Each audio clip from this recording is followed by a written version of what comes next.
Hi, I'm Alma Hoffmann, founder and developer of Write More Education Resources, and I've spent a lot of time trying to learn how to teach writing skills to students. I've been an educator for 23 years. I've taught grades K, 1, 2, 4, 5. I've been a reading recovery teacher, a Title I teacher, and a language arts resource teacher.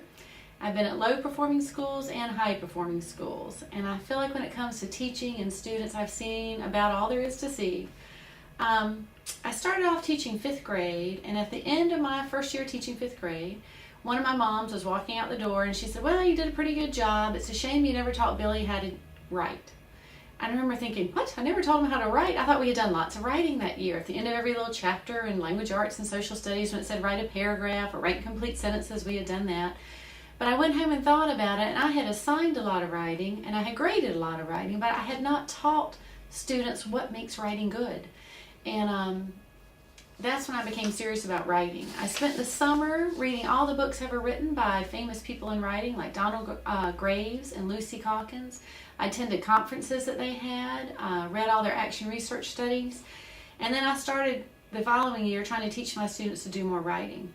And at first it was not easy at all because I expected the students to just listen to me and do what I said. But then I quickly realized that's not the way students learn. Students learn from seeing, doing, practicing, and sharing, and from me modeling. And I began modeling lots of writing. Together we started writing more detailed sentences, using more original words and verbs and adjectives. And I did all my modeling on an overhead projector, which I know is a dinosaur, but I still love my overhead projector. I know now with smart boards, there's lots of great ways to model for students writing. I quickly also learned not to grade everything my students write. Students would get so uptight and worried about their grade, they didn't enjoy the writing process. So I started grading rarely. We mostly just did writing that we would take up and edit and revise without grading it. I only graded their writing when I used a rubric, so the kids would know ahead of time what I was looking for in their writing. Before that, writing had been so subjective to grade for me. Rubrics highlight certain writing skills and strategies, so I would teach my students the skill, and then I'd ask them to write something to prove to me that they learned and grasped that skill, and it started to work. My students' writing just dramatically improved, and I think they started to enjoy writing.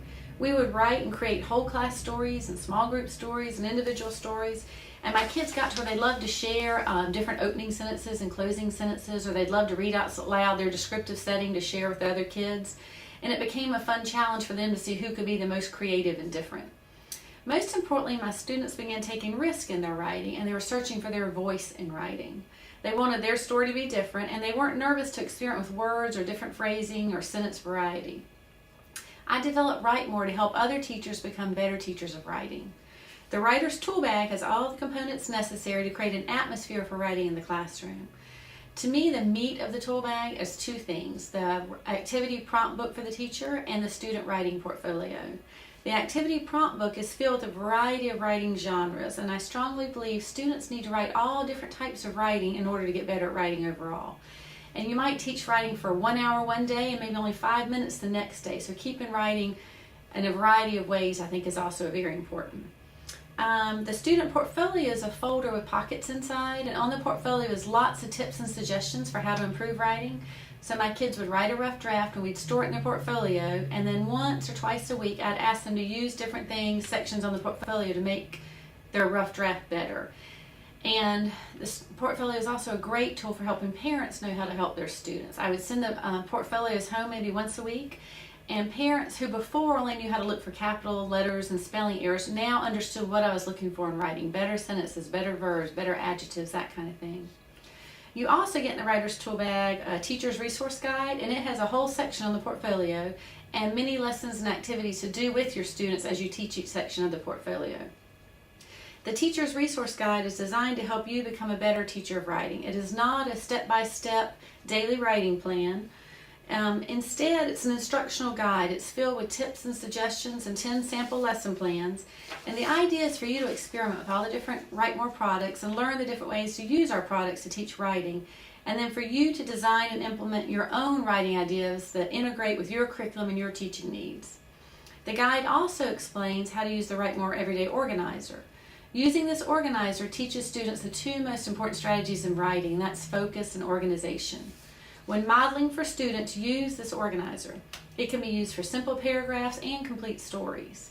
Model for students how to use the organizer to think through their whole story before they ever start writing. Make sure students know on the organizer you list notes, not complete sentences. The organizer teaches students to give 3 reasons that back up the main idea, and then 3 reasons that support each of the 3 reasons. Once the organizer is complete, a student should be able to read it out loud like it's their story.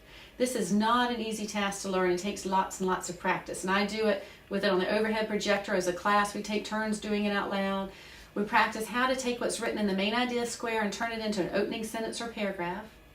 And then move on to squares 1, 2, and 3, and each one being the next part of the story. And it'll help children understand why to use transition words to move from one square to the next, to move from one point to the next. Learning how to use the organizer is a huge step in becoming an independent writer. Before my children write their rough draft, I often make them always say it out loud to me orally to make sure their rough draft or their organizer has everything on it they need. Integrate the use of this organizer into all subject areas. For example, in social studies, if your kids are asked to write a report on George Washington, pull out the organizer and talk about the main idea being George Washington, and what 3 areas about George Washington's life do you want to talk about. I think it's important that kids learn you can't tell everything unless you're writing a book. For a paper, you need to focus on 3 things. Maybe where he lived, when he lived, what he did, his accomplishments, how he changed the outcome in a war, that kind of thing. Make sure students understand that being organized and focused is important every time they write, not just in language arts. Use the organizer through all different subject areas. Now in the tool bag, you'll also find posters and games that work to create an atmosphere for writing in your classroom. You could put some things out in the center. You could do some whole class games and activities. Remember, the first step to teaching writing is to just start writing. You have to keep it simple. For example, if it's the beginning of school, you might ask your kids to tell you what they did this summer. So you would brainstorm a list of words, things they did this summer: swimming, biking, hiking. Write all those words on the board. And as you write those words on the board, use that strong teachable moment to teach spelling, teach phonics. As you write each word, talk about why is it spelled that way, what happens when you add an ing, all the different phonics rules. That's the time to talk about the spelling. And then leave the words up there so later on when kids are writing, there are those words to pull from to give them some ideas. You might then say, okay, let's use the words from the board and let's write 3 descriptive sentences about summer, being sure to use vivid verbs and descriptive adjectives. Then you might use those same words and say, let's use our organizer and let's write a paragraph about what we did this summer, or write a complete story about what we did this summer.